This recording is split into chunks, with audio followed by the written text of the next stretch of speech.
Hello, my dear students. This is Professor Vinay More. You are most welcome in Digital Eklavya Engineering.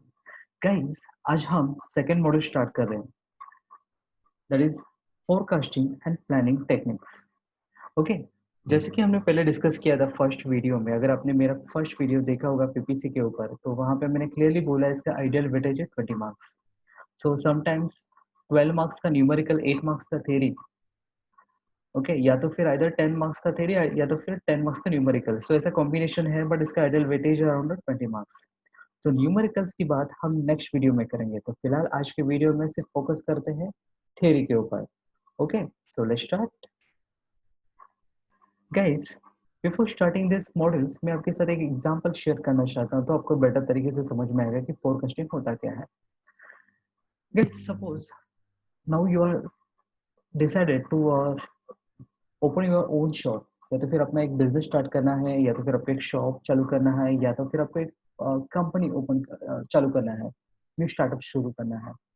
तो सबसे पहले आपको करना पड़ेगा एक.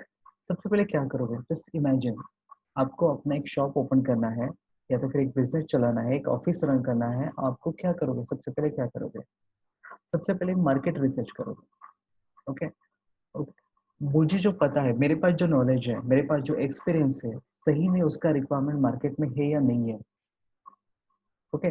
कस्टमर का क्या रिक्वायरमेंट्स है, एक्सपर्ट्स का रिव्यूज क्या है, वो सारे फैक्टर्स क्या करोगे आप, उसका फॉलो अप लोगे, उसके बारे में जानोगे, तब जाके डिसीजन लोगे कि भाई हाँ, मुझे इस एरिया में मुझे अपना एक नया स्टार्टअप चालू करना है.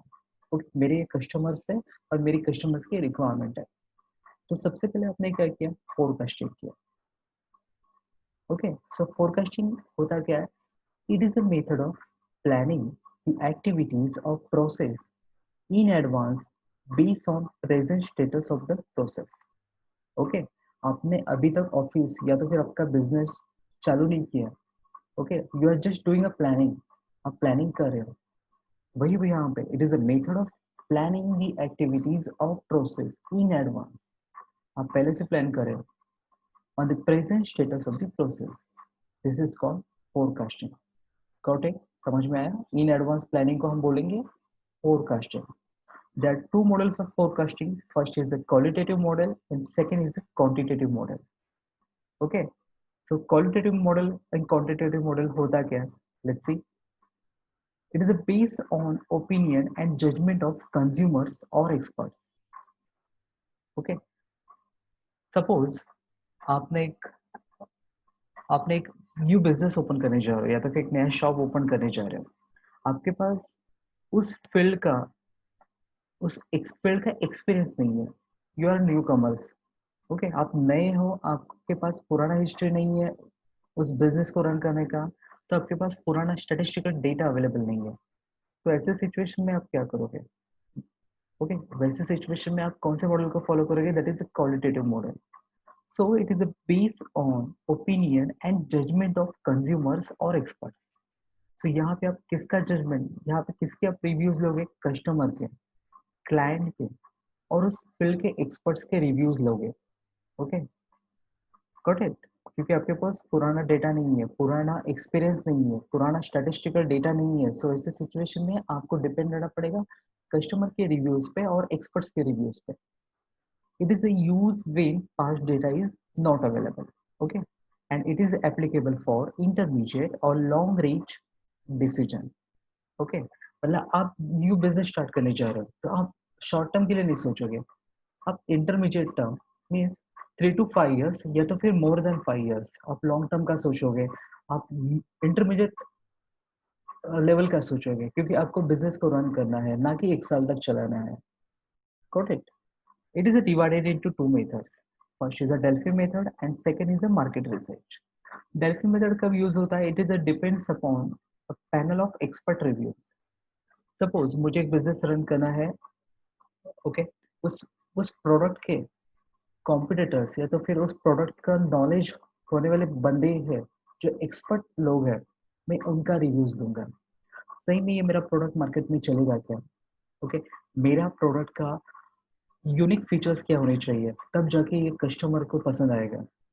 ओके, इसके प्राइस में, इसके क्वालिटी में, क्या चेंजेस करने पड़ेंगे, ये सारे रिव्यूज, ये कहाँ पे बिक सकता है, ये कहाँ पे ज्यादा सेल हो सकता है, यहाँ पे मुझे कितना डिस्काउंट देना पड़ेगा, इसके लिए मुझे कौन सा बेस्ट प्लेटफॉर्म मार्केटिंग के लिए यूज करें, ये सारे फैक्टर्स के लिए आपको डिपेंड रहना पड़ेगा कहाँ पे, पैनल ऑफ एक्सपर्ट। तो वहां से रिव्यूज अगर आप लेते हो और बिजनेस को रन करते हो, तो आप कौन से मेथड को फॉलो कर रहे हो, that is Delphi method. And second one, market research. It is a depend upon customer and target market, but it's a time consuming. जहाँ पे आप मार्केट में रिसर्च कर रहे हो, सही में क्लाइंट्स को, मेरे कस्टमर को क्या रिक्वायरमेंट है, ओके मेरे जो कॉम्पिटिटर्स है तो उनके लूप होल्स क्या है, उनकी वीकनेस क्या है, तो मुझे उसके ऊपर वर्क करना है, but it will take some time, that's why it is a time consuming. Okay, तो अभी हमने क्या देखा, फोरकास्टिंग क्या होता है। फोरकास्टिंग के दो मॉडल्स होते हैं, एक क्वालिटेटिव मॉडल होता है, दूसरा क्वांटिटेटिव मॉडल होता है। बट अभी हमने इस स्लाइड में देखा क्वालिटेटिव मॉडल। क्वालिटेटिव मॉडल किस पे डिपेंड है, तो दो मेथड पे डिपेंड है, first is the Delphi method and second is the market research. Delphi method में हम एक्सपर्ट का रिव्यूज देते हैं, तो मार्केट रिसर्च में हम कस्टमर या तो फिर हमारे टारगेट मार्केट के रिव्यूज देते हैं। Got it. Next,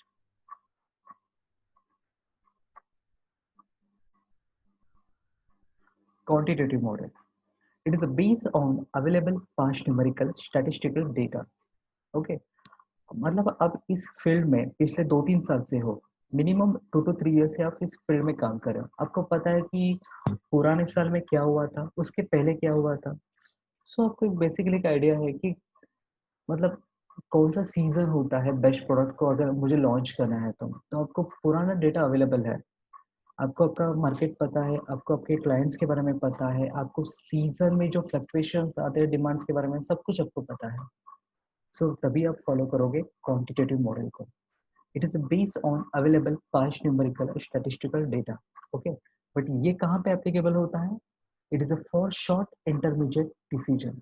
okay, with in 1 year या तो फिर मोर देन 2 to 3 years, तो शॉर्ट टर्म एंड इंटरमीडिएट के लिए, क्योंकि आप इस ऑलरेडी इस फील्ड में आ चुके हो, 2 से 3 साल पुराने बंदे हो इस फील्ड के। ओके, अभी आपको डिसीजन लेना है तो आपको नेक्स्ट कमिंग ईयर्स के लिए या तो फिर नेक्स्ट 2 to 3 years के लिए अभी आपको डिसीजन लेना है, तो आप कौन से मॉडल को फॉलो करोगे, that is quantitative model. It is a further it is a divided into 4 methods. First is the moving average method, second is the weighted moving average method, third one is the exponential smoothing method, and fourth one is the least square method. So आपको forecasting करना है। Forecasting होता क्या, suppose suppose मैं पकड़ के चल रहा हूँ कि नेक्स्ट ईयर मुझे 1000 प्रोडक्ट्स की रिक्वायरमेंट लगेगी। ओके, सब तो जरूरी नहीं कि 1000, एक्चुअल डेटा देखने जाओ तो वहां पे मोर देन 1000 भी हो सकता है, या तो फिर लेस देन 1000 भी सेल हो सकता है, वो डिपेंड करता है डिमांड कितना है। सो बट हमें पकड़ के चल रहा है कि हमारा फोरकास्टिंग इतना था, तो फोरकास्टिंग प्रेडिक्ट कैसे करते हैं, तो वो 4 मेथड से फॉलो करता है, एक moving average, weighted moving average, exponential smoothing and least square method.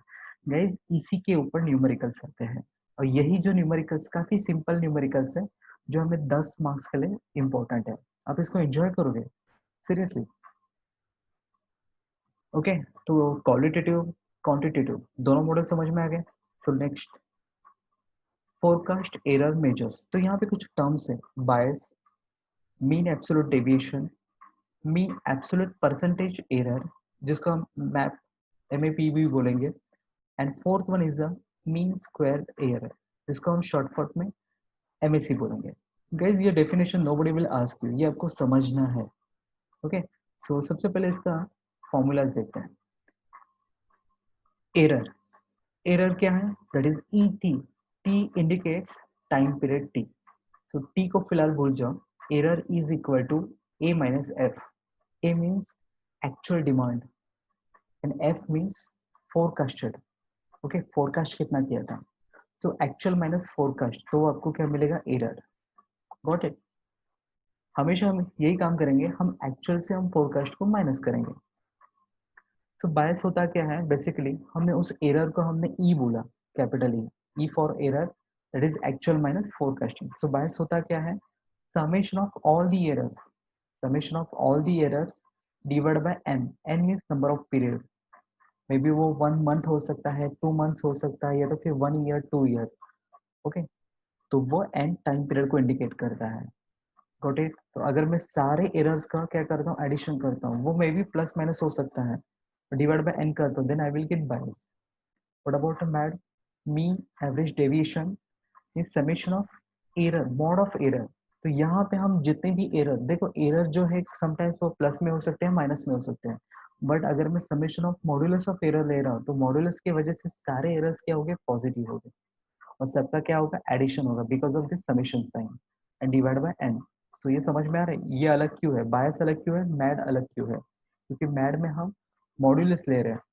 सो सारे वैल्यूज पॉजिटिव आएंगे, और आपको समेशन ऑफ ई करने के बाद मुझे एक हायर वैल्यू मिलेगी। Next mean square error, MSE. तो यहाँ पे आपको छोटा सा काम करना है, जो हमने स्टार्टिंग में देखा था, प्लस माइनस एरर का हमने क्या किया था, एडिशन किया था। ओके, तो वो एरर का अगर मैं स्क्वायर करता हूँ, डिवाइड बाय एन करता हूँ, तो मुझे मिलेगा एमएससी, इसलिए वहां पे लिखा है मीन स्क्वायर एरर। स्क्वायर का मैंने स्क्वायर किसका किया, एरर का किया। ओके, सो गाइस ये फॉर्मूला जो है वो आपको याद रखना है। Next math, that is the summation of modulus of error divide by actual into 100 divide by N. So guys ये आपको दिखने के लिए कॉम्प्लिकेटेड है, बट काफी सिंपल है। क्या बोला है यहाँ पे, किया क्या exactly, summation of modulus of error divide by N, ये टर्म आपको पता है, MAD summation of modulus of error divide by number of period. ये टर्म को आपको क्या करना है, डिवाइड करना है एक्चुअल वैल्यू से, क्योंकि मुझे परसेंटेज चाहिए ना, तो परसेंटेज चाहिए, so this value divide by actual value A into 100। सो आपको किस में मिलेगा, परसेंटेज के फॉर्म में। सो मैप होता क्या है, it is indicates average basis how many percentage of the forecast is off from the actual data। Actual data से वो कितना दूर है या तो फिर कितना डेविएशन है वहां पे, तो परसेंटेज के फॉर्म में बोलते हैं। So mean absolute percentage error. Okay, तो सिंपल है, बैड को निकालो, डिवाइड बाय एक्चुअल ए करो, इनटू 100 करो, you will gate percentage. Next standard deviation, that is a sigma under root of square root of sorry square root of MSc mean square error. तो guys ये formulas आपको याद रखने हैं। Okay, अभी फिलहाल आपको देखने के लिए डिफिकल्ट लग रहा है, पर जब आप न्यूमेरिकल्स देखोगे तो आपको डाई हाथ का खेल है। ओके, सो वापस से वही फॉर्मूलेज मैंने रिपीट किए हैं, mad that is an absolute forecast error, mad summation of error divided by n, and indicates number of periods of evaluation। तो लिखने का तरीका अलग अलग हो सकता है, बट आपको वही करना है। लेट्स सी, एग्जांपल दिया मैंने यहाँ पे, मंथ 1 2 3 4 5। ओके, सो पहला month, second month, third month, fourth month, fifth month, इनका सेल्स कितना हुआ था, 220 250 210 300 325। ओके, फोरकास्ट, जैसे कि पहले मंथ का फोरकास्ट कुछ भी नहीं था क्योंकि मैंने जस्ट न्यूली स्टार्ट किया हुआ है, सो नॉट अप्लाई।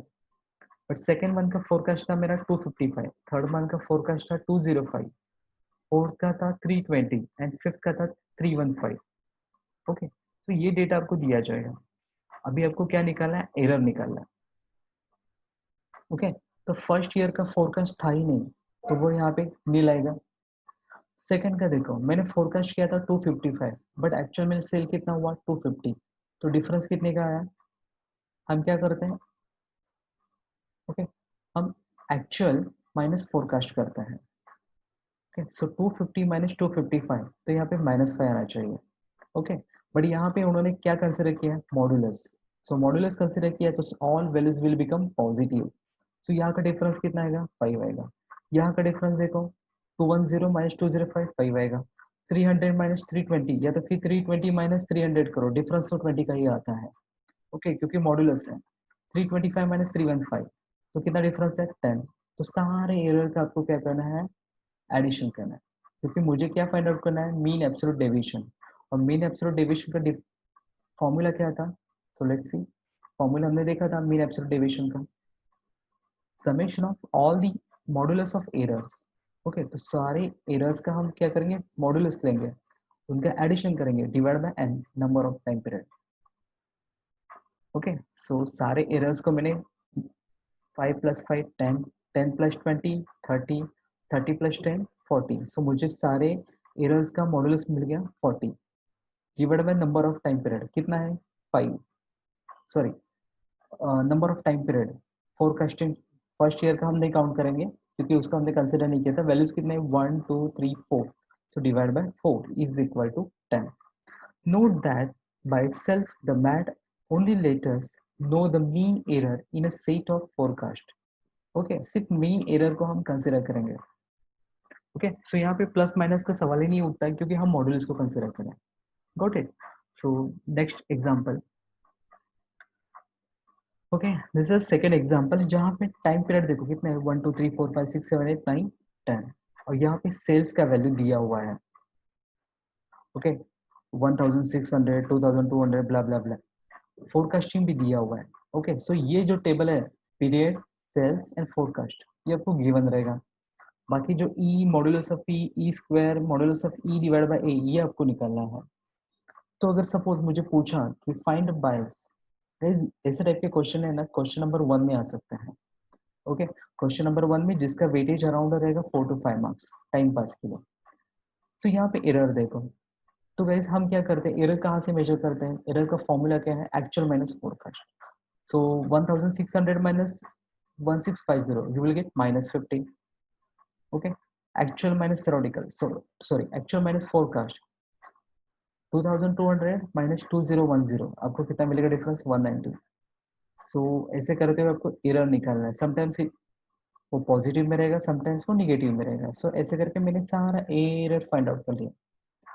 नेक्स्ट मुझे मॉड्यूलस ऑफ ई निकालना है क्योंकि मुझे मैड में ये यूज होता है। सो मॉड्यूलस ऑफ ई भी मैंने निकाला, सिंपल है, -50 का +50 हो गया, 190 का एज इट इज 190, -200 का +200। सो सारा वैल्यूज मुझे पॉजिटिव में मिला। तो यहाँ पे मैंने एरर का भी क्या किया, समेशन किया, प्लस माइनस सबको मैंने कंसिडर किया और समेशन किया, वो समेशन मुझे मिला -20। समेशन ऑफ मॉड्यूलस ऑफ ई भी मैंने करके लिया तो मुझे वो मिला 580। नेक्स्ट ई स्क्वायर भी करके लेता हूँ क्योंकि एक फॉर्मूला में एमएससी का जो फॉर्मूला है वहाँ पे एरर का स्क्वायर होता है। सो एरर का भी मैं स्क्वायर करके लेता हूँ। तो ये ई जो है उसका स्क्वायर करके लिया और उसका भी एडिशन मैंने समेशन करके लिया। ओके, नेक्स्ट परसेंटेज है एमएपी करके, जहाँ पे मुझे परसेंटेज चाहिए तो डिवाइड बाय एक्चुअल वैल्यू करते हैं। तो यहाँ पे मॉड ऑफ ई जो ये वैल्यू मिला है डिवाइड बाय ये actual value 1600। So suppose 50 divide by 1600 into 100, ऐसे करते हुए आपको क्या निकालना है, mod of E divide by A करना है। तो ऐसे करते हुए आपको फाइंड आउट करना है और इसका भी क्या करना है, समेशन निकालना है। तो सबसे पहले पूछा है बायस। बायस होता क्या है, it is the summation of errors. तो summation of errors, modulus of error नहीं, ओनली समेशन ऑफ एरर। तो मुझे कितना मिला, -20 डिवाइड बाय एन, एन कितना है यहाँ पे 10 है, नंबर ऑफ टाइम पीरियड कितना 10। सो -20 डिवाइड बाय 10 कितना आएगा, -2। So you will get bias. Next MAD, mean absolute deviation. तो यहाँ पे क्या करते हैं, मॉड ऑफ ई लेते हैं। So modulus of E, summation of modulus of E कितना है 580 divide by n, 580 divide by 10 करो कितना मिलेगा 58। Next mean square error, mean square error में क्या करना है, summation of error, summation of error कितना मुझे मिला था 82800 divide by n, number of time period कितना था 10। So 82,800 divided by 10. So I will get 8,280। Next map, तो ये जो हमने किया था इसका टोटल एडिशन समेशन कितना मिला था 0.2639। ओके, 0.2639 और इनटू हमें क्या करना है, परसेंटेज के फॉर्म में चाहिए। तो इनटू हमें क्या करना है 100 करना है। तो यू विल गेट 2.639 या तो फिर 2.64 परसेंटेज, है ना इजी। सो गाइस, बायस क्या होता है, मैड क्या होता है, एमएससी क्या होता है, मैप क्या होता है, ये फॉर्मूला जब रट्टा मत मारो, समझ के ले लो और एक बार इस न्यूमेरिकल का प्रैक्टिस करो, समझ में आ जाएगा, डोंट वरी। ओके, नेक्स्ट, ये जो एग्रीगेट प्लानिंग है इसके ऊपर एक शॉर्ट नोट आता है क्वेश्चन नंबर 6 में, या तो फिर क्वेश्चन नंबर 2 में इसके ऊपर एक छोटा सा शॉर्ट नोट आएगा जिसका वेटेज रहेगा around 5 to 6 marks. Okay, aggregate planning होता है क्या गाइस, पूरे पीपीसी में आपको ऐसा लगेगा कि सारी चीजें एक दूसरे के साथ रिलेटेड है और गोल गोल गोल है। ओके, पूरा प्रोडक्शन प्लानिंग कंट्रोल ही गोल गोल है, जस्ट लाइक अर्थ। बट आपको कुछ की पॉइंट्स याद रखने हैं जिसके वजह से लास्ट मोमेंट पे एग्जाम के एक दिन पहले सब गोल गोल ना आ जाए। ओके, अदरवाइज सेम आंसर आप रिपीट करोगे। सो बेटर है कि उसके कुछ की पॉइंट्स, कीवर्ड्स उसको याद रखना है। तो सबसे पहले बात करते हैं एग्रीगेट प्लानिंग का ऑब्जेक्टिव्स होता क्या है। To generate a medium term production plan. Okay, so ये प्लानिंग कहाँ पे यूज होगा? मीडियम टर्म, मतलब मोर देन 2 to 3 years के बाद के लिए मैं प्लान करता हूँ, तो मैं कौन से प्लानिंग को फॉलो करूंगा? एग्रीगेट प्लानिंग को। Next, to establish rough product mix. Guys ये कीवर्ड इंपॉर्टेंट है, rough product mix. Rough product mix होता क्या है? गाइस सपोज एक ब्रांड है, ओके, जरूरी नहीं कि जो ब्रांड होता है वो एक ही प्रोडक्ट को लेके लॉन्च करेगा। ओके, उस ब्रांड के अंदर डिफरेंट डिफरेंट प्रोडक्ट्स भी होते हैं। ओके, जस्ट लाइक एक एग्जांपल देता हूँ मैं आपको पतंजलि का। ओके, स्वदेशी है। सो पतंजलि ब्रांड के अंदर कितने सारे प्रोडक्ट्स है, कितना सारे वेरिएशन है, तो वो सबका प्लानिंग, ओके, हर एक प्रोडक्ट का अलग डिफरेंट प्लानिंग है। उसको हैंडल करने के लिए आपको कौन सा प्लान लगेगा? Aggregate production planning. तो समझ में आ रहा है? Rough product mix. सो एक ब्रांड के अंदर डिफरेंट प्रोडक्ट्स की प्लानिंग करने भी किसका काम है? एग्रीगेट प्रोडक्शन प्लानिंग का। टू एंटीसिपेट बॉटलनेक्स, मतलब हमें बॉटलनेक को अवॉइड करना है। अभी बॉटलनेक आपको पता है, ठीक है। मैं वापस से फिर से रिपीट करता हूँ छोटा सा एग्जांपल के साथ। सपोज आप लोकल से ट्रैवलिंग कर रहे हो और प्लेटफॉर्म आ चुका है, okay, and you already get it down. आप प्लेटफॉर्म पे उतर चुके हो, अभी आपको एक्सकलेटर पे चढ़ना है क्योंकि आपको क्रॉस करना है। सो आपने देखा होगा कि सेम प्लेटफॉर्म पे अगर दो लोकल्स आ रही है तो वहां पे क्राउड होता है और सबको चढ़ना है, सबको घाई है, सबको जाना है, ब्रिज पे जाना है। तो वहां पे जो क्रिएट होता है माहौल, उसको बोलते हैं बॉटल। ओके, सेकेंड एग्जांपल मैं इंडस्ट्री का देता हूँ। आपने डिस्कवरी में देखा ही होगा कि वहाँ पे फूड फैक्ट्री में, ओके, फूड फैक्ट्री में सब कुछ हो रहा है, सारा प्रोसेस हो रहा है, और एन मोमेंट पे वहाँ पे आपने देखा होगा कि सेग्रीगेट होके उसका पैकेजिंग होता है। सेग्रीगेट होके बाद में उसका वेट वाइज उसका पैकेजिंग होता है। सपोज सपोज वो पैकिंग वाला जो मशीन है वहाँ पे कुछ प्रॉब्लम आ गया, देन व्हाट विल हैपन? पीछे तो मेरा प्रोडक्ट बन के रेडी है, बस पैकिंग होना बाकी है, बट मेरा मशीन का क्या हो गया? ब्रेक डाउन हो गया सिचुएशन। तो ऐसे सिचुएशन में पीछे क्या होगा? भीड़ इकट्ठा होगी, वहां पे पीछे क्राउड, वहां पे प्रोडक्ट्स वहां पे आके आके बन के रेडी है, सिर्फ पैकिंग होना है, तो उसको बोलते हैं बॉटल नेक। तो मुझे ऐसे बॉटल नेक को क्या करना है? अवॉइड करना है, क्योंकि मैं नहीं चाहूंगा कि मेरा प्रोसेस कहीं पे भी स्टॉप हो जाए।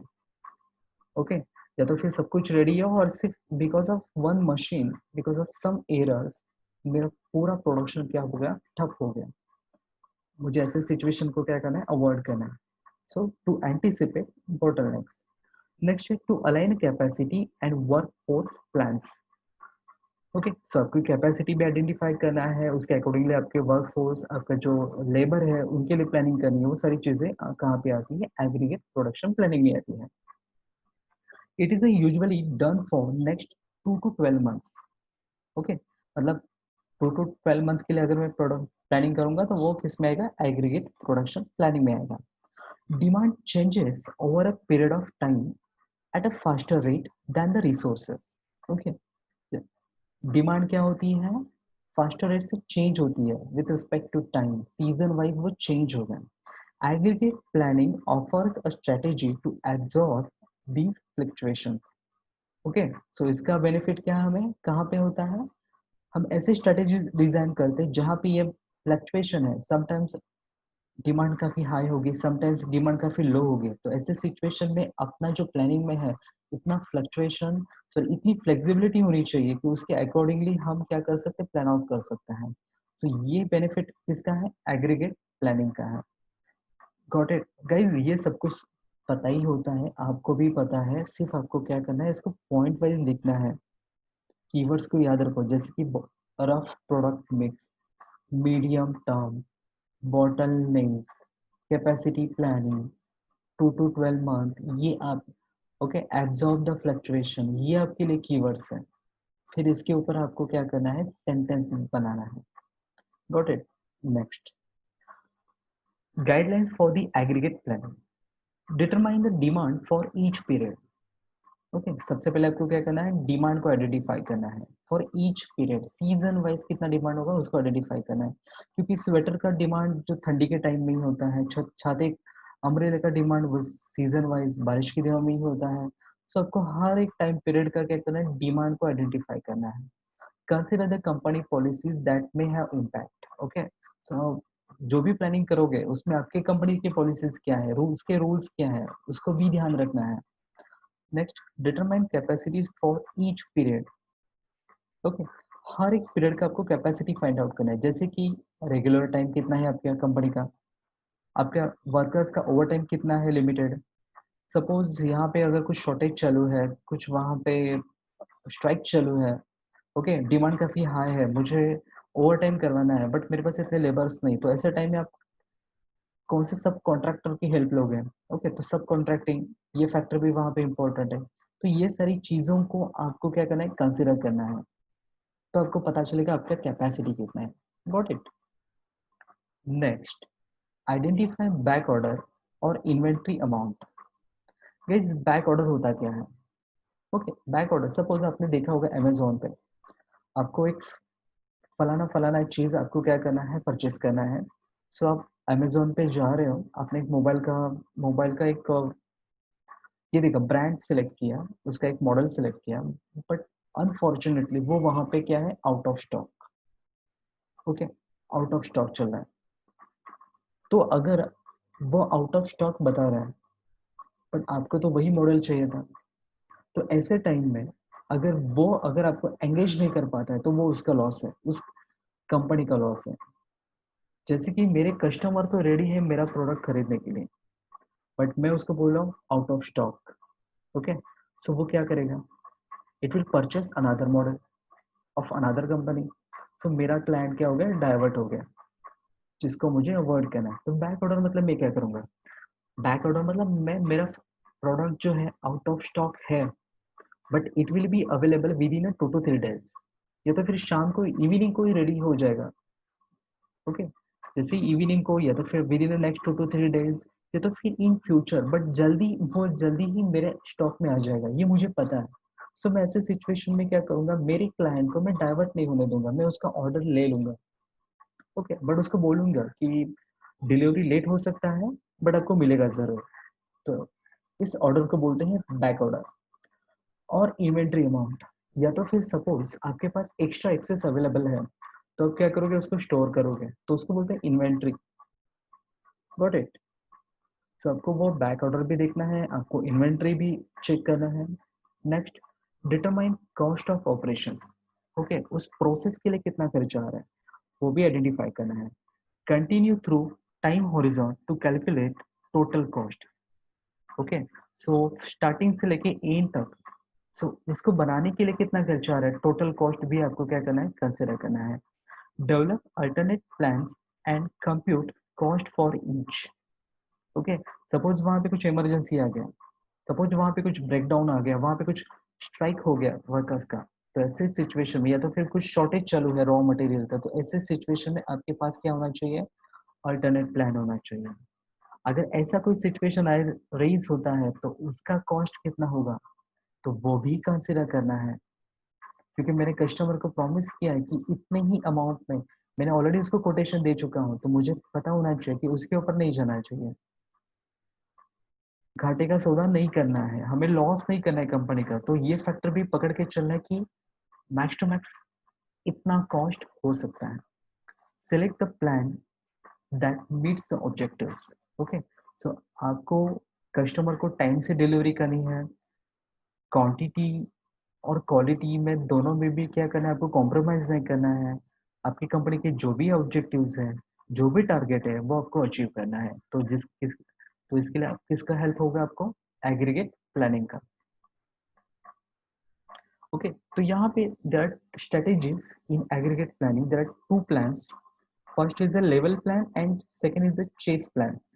तो मैं आपको एक डायग्राम शो करता हूँ तो आपको बेटर समझ में आएगा। Let's see, level versus chase production plan. तो यहाँ पे वाई एक्सिस पे जो है क्वांटिटी है, यूनिट्स है, और एक्स एक्सिस पे हमने दिखाया यहाँ पे टाइम पीरियड। ओके। और ये जो येलो आपको दिख रहा है, येलो कर्व्स, वो इंडिकेट करता है डिमांड। ये मेरा विद रिस्पेक्ट टू टाइम क्या हो रहा है, डिमांड में फ्लक्चुएशंस आ रहा है, just like a sine waves. और ये डॉटेड लाइन जो इंडिकेट कर रहा है प्रोडक्शन, मतलब डिमांड कुछ भी रहे बट मेरा प्रोडक्शन क्या है, सेम क्वांटिटी में आ रहा है। इसको बोलते हैं लेवल प्लान।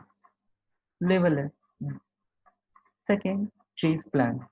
चेस मतलब आप उसका पीछा कर रहे हो।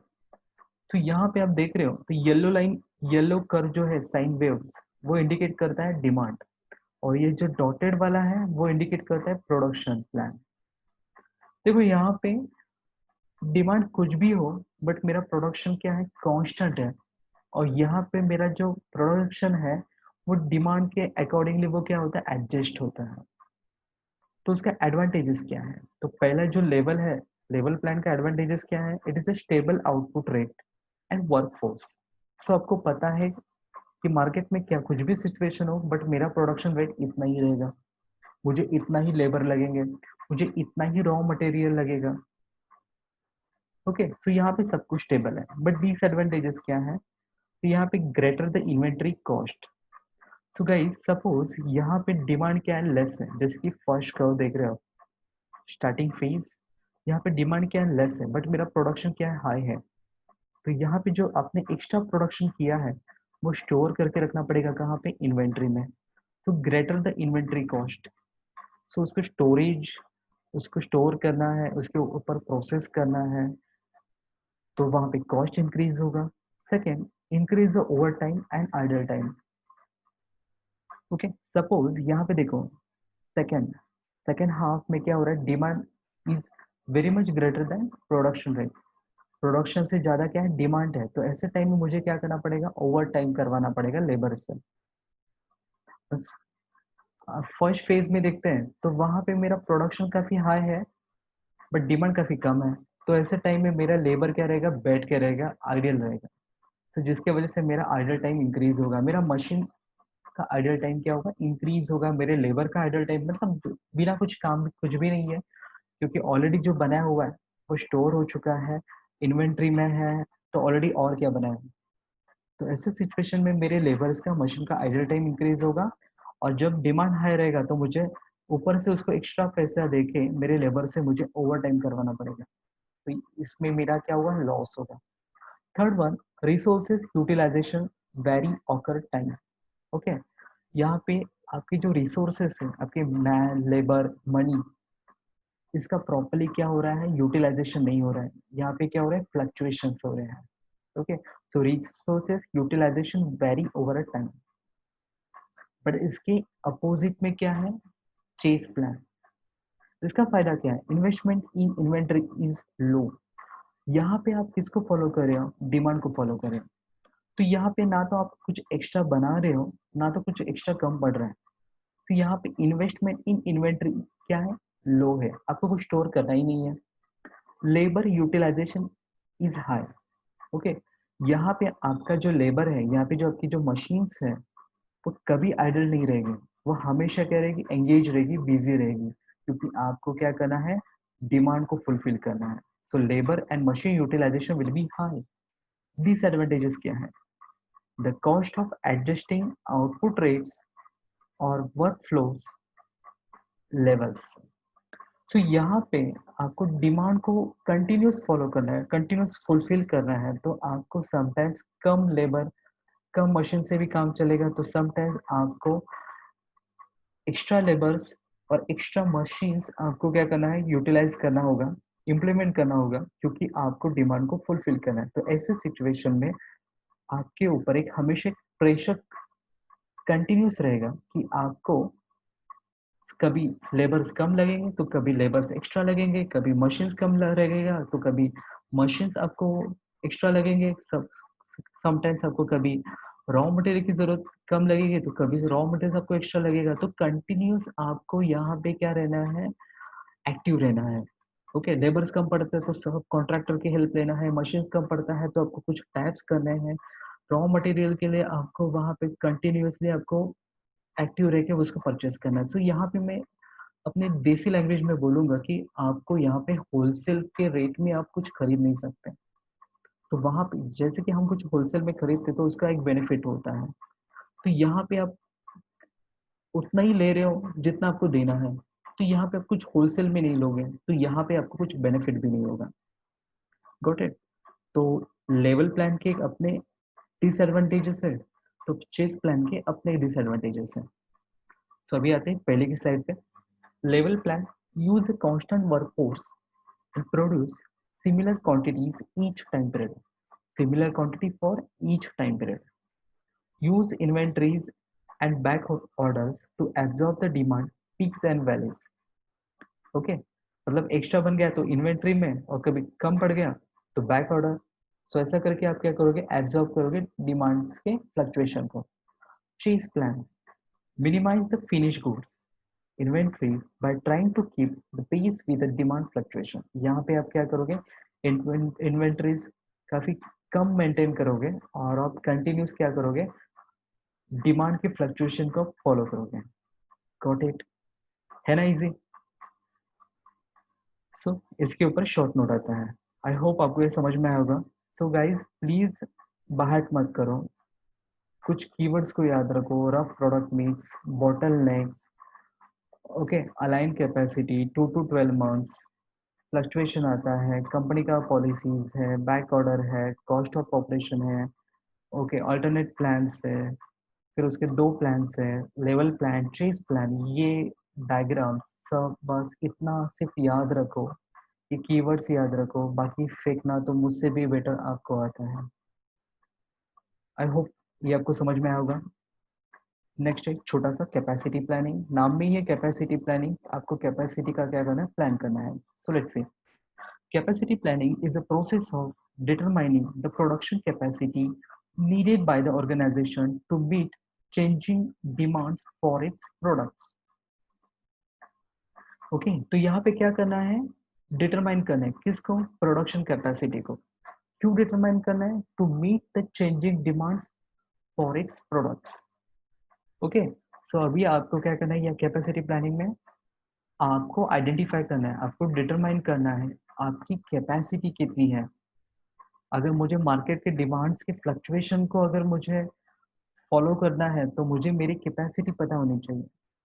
ओके कैपेसिटी का एक और डेफिनेशन है, capacity is defined as the ability to achieve the store or produce. Okay it is ability to achieve store or produce for an organisation. Capacity would be the ability of given system to produce output within the specific time period. Okay एक particular time period में आप कितना manufacture, कितना production कर पाते हो, वो आपका क्या होता है, कैपेसिटी फॉर एन ऑर्गेनाइजेशन। ये दो तीन डेफिनेशन हमने देख लिया। Next capacity planning, it is the essential to determine optimum utilization of resources. Okay means capacity planning क्यों करना है, क्योंकि आपके रिसोर्सेज जो भी है उसका क्या करना है, ऑप्टिमम मैक्सिमम यूटिलाइजेशन आपको करना है। and it plays an important role of decision making process. For the example, extension of existing operation, modification to product lines, starting a new product. Okay मतलब कुछ नया प्रोडक्ट्स बनाना है, कुछ ऑपरेशंस को क्या करना है, एक्सटेंशन करना है, प्लांट्स को एक्सटेंशन करना है, कुछ प्रोडक्ट्स में मॉडिफिकेशन करना है, तो ऐसे सिचुएशन में आपको कैपेसिटी प्लानिंग की हेल्प लेनी पड़ेगी। Got it. Next so guys यहाँ पे कैपेसिटी प्लानिंग के तीन टाइप्स हैं, long term capacity, medium term capacity, short term capacity. Don't worry, ये आपको काफी लेंथी दिख रहा है बट काफी सिंपल है। देखते लॉन्ग टर्म कैपेसिटी क्या होता है। Long range capacity of an organization, it is depend on various capacities. Okay ये कैपेसिटीज देखो, इसको आपको, ये आपके लिए कीवर्ड्स है। फर्स्ट है डिजाइन कैपेसिटी, नेक्स्ट है प्रोडक्शन कैपेसिटी, थर्ड वन है sustainable capacity and fourth one है इफेक्टिव कैपेसिटी। पहले क्या था, design capacity, production capacity, third one sustainable capacity and fourth one effective capacity. अभी देखते हैं डिजाइन कैपेसिटी होता क्या है। Design capacity is a maximum output possible as indicated by equipment manufacturer under the ideal working condition. Okay आपका जो manufacturer है उसने आइडियल मतलब सब कुछ गुड़ी गुड़ी चालू है, सब कुछ अच्छे से हो रहा है, राम राज्य चालू है, और ऐसे सिचुएशन में आपका मशीन का मैक्सिमम आउटपुट कितना है उसने वो मैनुअल में दिया हुआ है, वो क्या रहेगा उसका डिजाइन कैपेसिटी। ओके समझ में आ रहा है? मैन्युफैक्चरर ने उसके मैनुअल में जो उसकी maximum capacity under ideal working condition में बोला है वो उसको हम बोलते हैं design capacity. Got it? Clear है? पक्का? ओके चलो next, production capacity. Production capacity is the maximum output possible from equipment under the normal working condition or day. Okay ये तो था पहला आइडियल कंडीशन, अभी नॉर्मल कंडीशन मतलब मेरा मशीन ब्रेक डाउन तो नहीं हो रहा है, बट नॉर्मली मेरा इतना प्रोडक्शन हो रहा है मैक्सिमम, तो उसको हम बोलेंगे प्रोडक्शन कैपेसिटी। एक दिन में इतना प्रोडक्शन होता है अगर मेरा मशीन बंद नहीं पड़ता है तो उसको हम बोलेंगे प्रोडक्शन कैपेसिटी। तीसरा था sustainable capacity. It is a maximum production level achievable in realistic work condition considering normal machine breakdown, maintenance, etc. मेरा पुराना मशीन हो चुका है, 1 साल के ऊपर जा चुका है, अभी वो बंद भी पड़ता है, बीच बीच में नखरे भी करता है, मेंटेनेंस भी निकालता है। अगर इतना सब कुछ हो रहा है तो प्रोडक्शन कितना हो रहा है, तो उससे पता चलता है हमें उसका सस्टेनेबल कैपेसिटी। तो ये कैपेसिटी में हमने ये फैक्टर्स भी कंसिडर किया, मशीन का ब्रेकडाउन भी कंसिडर किया, मेंटेनेंस भी कंसिडर किया। Got it? तो पहला था डिजाइन, नॉर्मल में क्या था प्रोडक्शन कैपेसिटी, और मशीन बंद पड़ता है तो ब्रेकडाउन होता है, मेंटेनेंस होता है तो सस्टेनेबल कैपेसिटी। और चौथा जो है effective capacity, it is a optimum या तो फिर maximum production level under pre defined job and work schedules, normal machines breakdown, maintenance etcetera. Okay means यहाँ पे प्री डिफाइंड जॉब है, डिजाइन पहले से अवेलेबल है, आपको पूरा शेड्यूल आपको पता है, हमने ब्रेकडाउन को भी कंसिडर किया है, हमने मेंटेनेंस को भी कंसिडर किया है, मतलब नॉर्मल को भी कंसिडर किया है, एबनॉर्मल सिचुएशन को भी कंसिडर किया है, और दोनों में भी हमें मैक्सिमम प्रोडक्शन कितना मिलता है तो उसको बोलेंगे इफेक्टिव कैपेसिटी। तो डिजाइन हमने अभी तक क्या क्या देखा, design capacity, production capacity, sustainable capacity, और नॉर्मल एबनॉर्मल को पकड़ के effective capacity. Got it? Clear है? इसको इमेजिन करो, बाहर करने के चक्कर में बिल्कुल मत पड़ो, बाहर करना है तो सिर्फ आपको कीवर्ड बाहर करना है। Got it? Next, medium-term capacity. The strategic capacity planning undertaken by organization for 2 to 3 years of a time frame is referred as a medium-term capacity. So अगर 2 से 3 सालों के लिए अगर आप सोच रहे हो तो आप कौन सा कैपेसिटी प्लान करो, मीडियम टर्म कैपेसिटी, वहां पे भी ये सेम सिचुएशन आएगा। नेक्स्ट है short term capacity.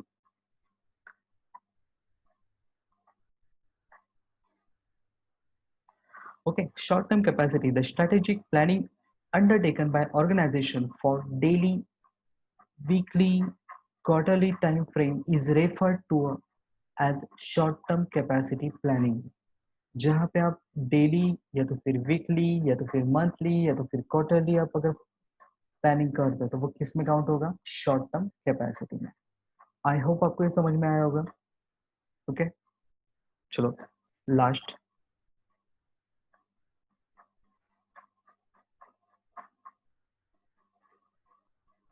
Rough cut capacity planning.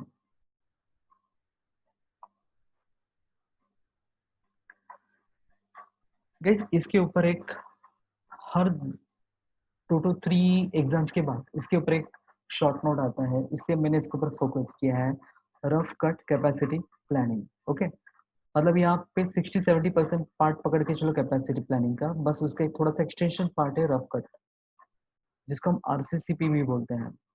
Okay so RCCP verifies that you have sufficient capacity available to meet the capacity requirements for your master schedule.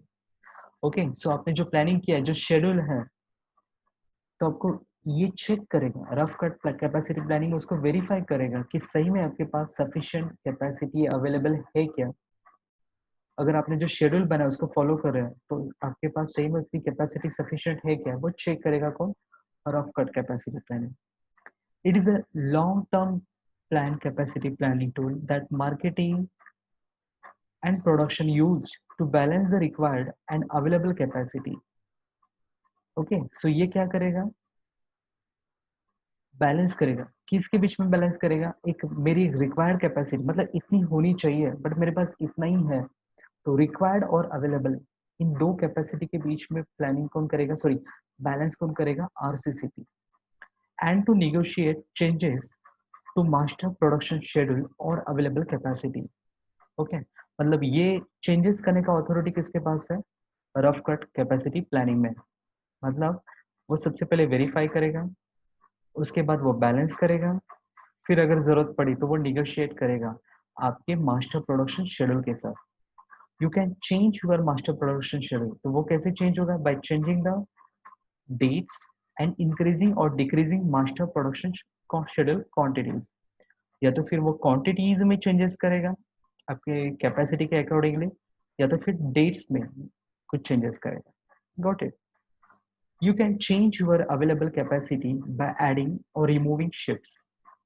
Okay so time कम ज्यादा हो रहा है तो आपको sometimes extra shift करना पड़ेगा, या तो फिर शिफ्ट्स को क्या करना पड़ेगा, रिमूव करना पड़ेगा यूजिंग ओवर टाइम और सब contracted labour and adding or removing machine.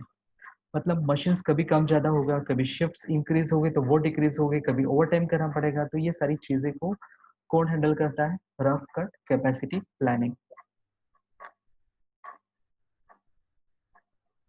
Okay next you can perform rough cut capacity planning at 2 levels, इसका भी 2 लेवल है। सबसे पहले है use routine based RCCP and second is use rate based RCCP.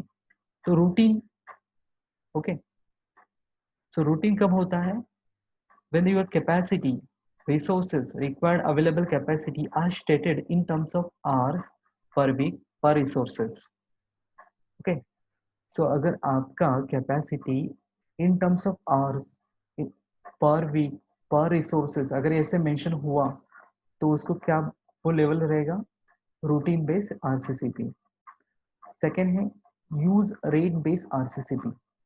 Okay when your capacity are stated by production rate per week per line. Okay so are stated by production rate मतलब quantity base है, वो rate कितना है पर week पर line, तो उसको बोलेंगे यूज रेट बेस आरसीसीपी।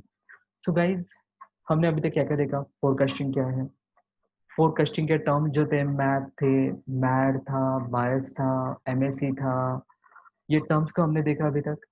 उसके बाद हमने देखा एक एग्रीगेट प्लानिंग क्या होता है, उसके बाद हमने देखा कैपेसिटी प्लानिंग क्या होता है, उसके बाद हमने देखा आरसीसीपी रफ कट कैपेसिटी प्लानिंग क्या होता है। सो गाइज ये जो सारी चीजें ना वो एक दूसरे के साथ काफी हद तक मैच होती है।